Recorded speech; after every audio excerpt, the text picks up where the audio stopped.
High বন্ধুরা, আমি অনিমা। আজকে আমি তোমাদের কিছু বলতে এখানে এসেছি।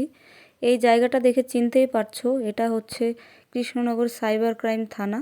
আর আমার সাথে ঘটে যাওয়া কিছু ঘটনা নিয়ে আমি সাইবার ক্রাইমে যাচ্ছি। গত 9 তারিখ আমি সন্ধেবেলায় ফেসবুকটা ওপেন করতেই দেখি হট করে কেউ একজন আমার ছবি নিয়ে অন্য বডিতে আমার মুখটা বসিয়ে এডিট করে এই যে দেখো ফেসবুক অ্যাকাউন্ট চালিয়ে যাচ্ছে। আর তার বিরুদ্ধেই আমি পদক্ষেপ নিতে গেছিলাম। পদক্ষেপ নেওয়াটাই স্বাভাবিক, কারণ যে কারোর সাথে ঘটছে এরকম, তবে কেউ সাহস করে এগিয়ে যায় না। আর যেহেতু এটা নিজের প্রশ্ন, আর আমি যেহেতু একটা বাজে ছবি বা বাজে ভিডিও দিই না, আমার ছবি দিয়ে কেউ এরকম করবে আর সেটা তো আমি মেনে নেব না। আমার ফেসবুকে এমন অনেক আবর্জনা আছে, এটা আমি সবাইকে বলছি না। কিছু কিছু মানুষ আছে ফেক অ্যাকাউন্ট খুলে পুরুষাঙ্গের ছবি তুলে মেসেঞ্জারে পাঠাও। তারা ভেবো না তোমাদের কেউ ধরতে পারবে না বা তোমরা অল্পতেই বেঁচে যাবে। আর আমি একজন বিবাহিত মেয়ে, তোমাদের কি দেখবো বলো তো? কি আছে তোমাদের মধ্যে স্পেশালিটি যে ছবি তুলে পাঠাতে হবে অসভ্যের মতো?